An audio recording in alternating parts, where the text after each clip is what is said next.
Vamos ao segundo vídeo, objetivo do discipulado. Devemos discipular aqueles irmãos que estão sob o nosso cuidado com toda diligência, responsabilidade, amor e autoridade. Analisamos o primeiro objetivo do discipulado, no último vídeo que nós vimos, que é a edificação da vida do discípulo para que tenha o caráter de Cristo.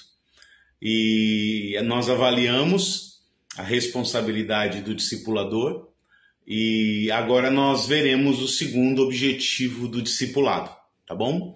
O segundo objetivo é a capacitação ministerial do discípulo para que possa fazer a obra de Deus. Mais uma vez eu quero enfatizar que não é função do discipulador fazer uma série de coisas com relação ao trabalho ministerial do discípulo. Há algumas funções que são obras exclusivas de Deus, tá bom? Então, primeiro, é o Senhor que chama homens para o ministério, Romanos 1:1. Deus me chamou e me separou para ser apóstolo, 2 Coríntios 1:1. Eu, Paulo, apóstolo de Cristo pela vontade de Deus. Também é obra do Espírito Santo distribuir os dons às pessoas, Efésios 4:7. Cada um recebeu um dom especial de acordo com o que Cristo deu. Verso 8 diz, Deus deu dons aos homens. No 11, foi Ele quem deu dons às pessoas. Romanos 12, 6-8. Terceiro, é obra do Senhor enviá-los. Mateus 9:38. E 1 Coríntios 12, 28. Na igreja Deus pôs tudo no seu lugar certo. Eu creio que a parte que nos compete como discipulador é aquela que está em Efésios 4, 11-12, como apóstolos, profetas, evangelistas, pastores e mestres. Aperfeiçoar os santos para a obra do ministério.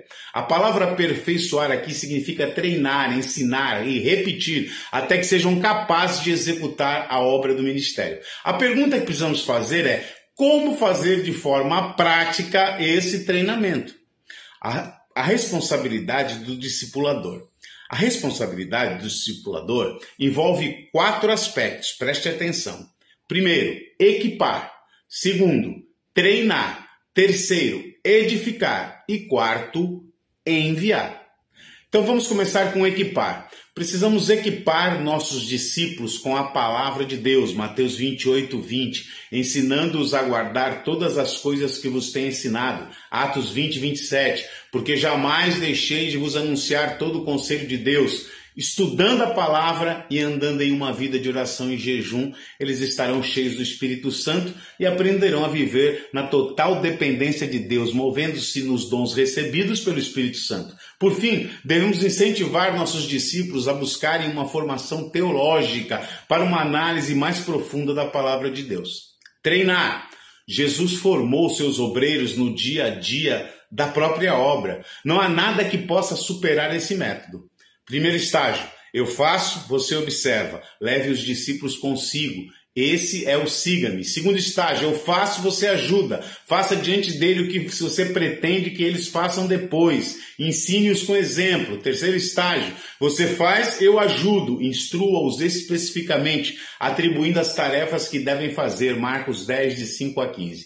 Quarto estágio, você faz e eu observo. Avaliar as tarefas realizadas para alertá-los e corrigi-los. Esses estágios formam um ciclo de treinamento voltado novamente ao primeiro estágio, cada vez que uma nova tarefa ou desafio for colocado, e assim por diante. Esse treinamento é uma capacitação prática para que os discípulos aprendam a fazer a obra.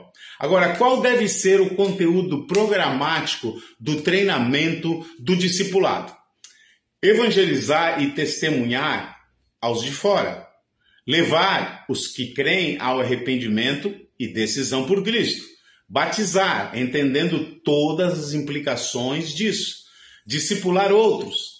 Orar pelos enfermos. Expulsar demônios, como diz a palavra. Aconselhar. Ensinar a palavra. Pregar em público. Liderar uma célula, um grupo familiar. Dirigir um culto ou uma reunião.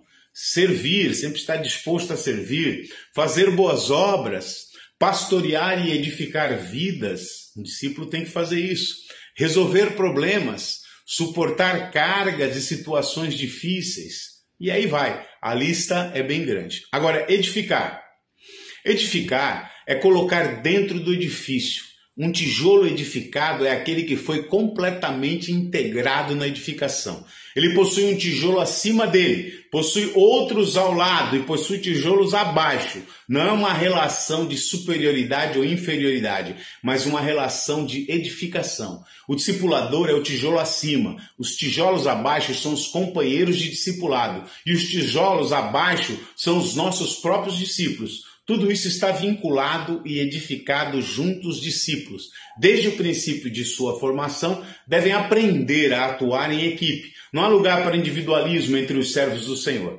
Cada um completamente completa o outro, que é uma base para edificação. As relações devem ser claramente definidas e estabelecidas. Todos devem saber o que fazer e a quem responder. E depois enviá-los. Para que o desenvolvimento do discipulado se estabeleça, é necessário que ele seja colocado em funções, lhes dado responsabilidades específicas, de acordo com o seu nível de habilidade no momento. Aqueles que são fiéis devem ser colocados em responsabilidades maiores, para que se sintam motivados a continuar crescendo. B. A responsabilidade do discípulo. Os discípulos devem estar atentos para ver, ouvir e perguntar. O relacionamento discipulador-discípulo trará oportunidades de ensino, exortação e treinamento. A atitude do discípulo é a chave para que ele cresça no discipulado. Existem 3 tipos básicos de discípulos: os passivos, os pródigos e os produtivos. Os discípulos passivos entram e saem do discipulado rapidamente. Quando uma correção é aplicada, ele procura outro discipulador que ainda não conhece suas falhas. Eles se distanciam quando seus discipuladores são atacados, difamados ou passam por dificuldades. Esse é o primeiro tipo de discípulo. Segundo, os discípulos pródigos.